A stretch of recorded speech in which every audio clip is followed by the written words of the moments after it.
ne raconte pas une histoire en soi, ça raconte plusieurs histoires liées à cet univers de fantasy. Donc ça va raconter des histoires d'elfes, d'orques, de gobelins, de mages, de nains, d'humains. Tout ce grand monde s'affrontant parfois, ayant affaire à des créatures étranges et dangereuses, et essayant de vivre ensemble. On n'a pas le héros qui, comme Thorgal, où on sait Thorgal c'est le héros. Par contre, on a des grands héros. On ne peut pas dire que Redwyn de la Forge soit pas un grand héros. D'ailleurs, les gens le considèrent comme l'un des plus grands héros des Terres d'Aran. Donc lui, il est très très important. Lanawin, l'elfe bleu, pareil. Gaïn, l'elfe noir, est considéré comme un héros à part entière également. Et puis il y en a d'autres comme Athénon, etc.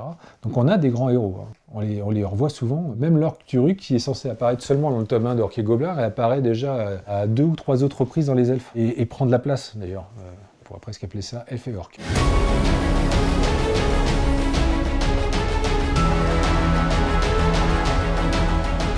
On n'a pas fait de one-shot en fait, avec elfes. On regarde, ils se lisent tous les uns derrière les autres. Donc on a fait une sottise.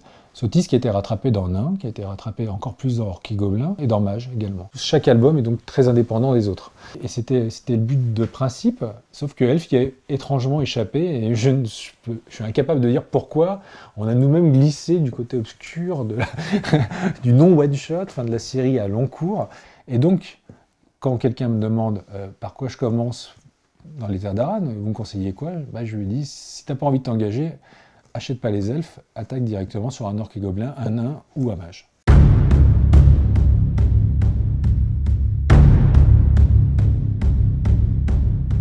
On ne devait pas avoir une histoire creuse avec les nains, mais qu'on devait avoir une histoire qui raconte des mésaventures avec des personnages qui ont des fêlures, des difficultés à vivre leur père, avec ce qui en résulte d'avoir un père qui par exemple n'est pas un guerrier mais juste un artiste. C'est des problématiques qui en fait ressemblent aux nôtres.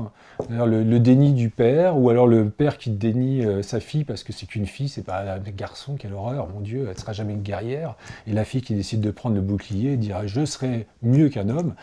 Tout ça, c'est des choses qui font ces problématiques qui ressemblent aux nôtres, à la réalité, à notre société actuelle. Et on a décidé de les mettre avec notre cœur à nous, notre sensibilité à nous, dans les albums des Terres d'Aran. Et ça se voit beaucoup dans les albums précisément de Nicolas Jarry.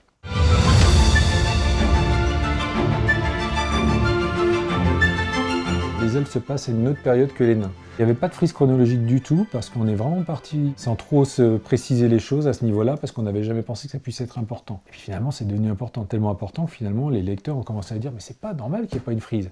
Alors qu'est-ce qu'ils ont fait? Ils se sont mis tous ensemble, ils ont commencé à créer une.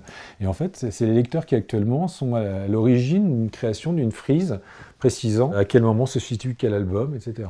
On a beau être là au début, ça vous échappe, hein, on est plusieurs, donc c'est beaucoup de mains, c'est beaucoup de travail, c'est beaucoup de cerveau qui fument hein, pour créer toutes ces histoires. Chaque mois, on a un album qui sort, ce qui veut dire qu'en gros, l'univers, en plus, ne cesse de s'agrandir. C'est très difficile à gérer. Il a fallu que je trouve la perle rare, c'est-à-dire quelqu'un qui connaîtrait l'univers parfaitement et qui pourrait vérifier chaque album, chaque cohérence dans les albums par rapport aux albums passés. Bref, quelqu'un que j'appelle moi le maître de la Bible. Et pourquoi je l'appelle le maître de la Bible? C'est David Courtois. C'est parce qu'en fait, il a tout simplement créé par lui-même, à partir des albums, une Bible dans laquelle tous les personnages sont référencés, tous les albums sont référencés avec des résumés, tous les lieux géographiques sont référencés avec à chaque fois une petite définition du lieu, ainsi que toutes les créatures qu'on peut trouver dans les Terres d'Aran. Il travaille actuellement sur l'encyclopédie effectivement des Terres d'Aran. C'est lui qui va en être le maître d'œuvre totalement. Il écrira tous les textes et elle sera publiée effectivement aux éditions Soleil.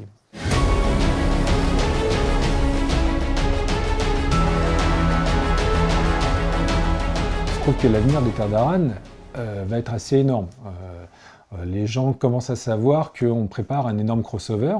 D'ailleurs, les lecteurs ont réclamé qu'on fasse de nouveau la réunion de certains héros contre un grand méchant ou quelque chose qui réunisse l'ensemble. On retrouvera les grandes figures des Terres d'Aran, tous associés ou en train de se battre les uns contre les autres. Je ne dis pas ce qui va se passer. Et donc, c'est ça mon rôle à moi, actuellement, en tant que directeur de collection, c'est d'imaginer ces grandes fresques qui vont permettre de réunir ces héros et non pas rester dans du one-shot qui peut finir par devenir sympa, mais peut-être un peu futile, peut-être barbant parfois.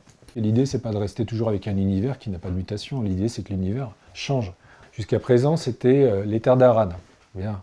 Il s'est trouvé qu'après Elf tome 29, les gens ont compris que les terres d'Aran n'étaient pas les seules terres sur cette planète. On a les terres d'Aran, qui est, on va dire, centralisées, et puis à droite, à l'est, vous avez les terres de Gon, qui est le continent africain. Et puis bientôt, on ira à l'ouest et on découvrira une espèce de gros continent, qui est un continent de type asiatique. Et donc c'est amusant, on va avoir des fantaisies comme ça qui vont se mixer. Ça ouvre énormément de perspectives pour l'avenir de cette série. Et puis surtout, c'est hyper jouissif. Hein. Imaginez les auteurs quand tout d'un coup, je leur dis, les gars, qui est-ce qui veut bosser sur un continent africain? Mais une fantaisie africaine. Et c'est hyper plaisant à développer, tant en tant que scénariste qu'en tant que dessinateur. Ce nouvel univers qui appartient donc à l'ensemble, qui s'appelle en fait les mondes d'Aquilon.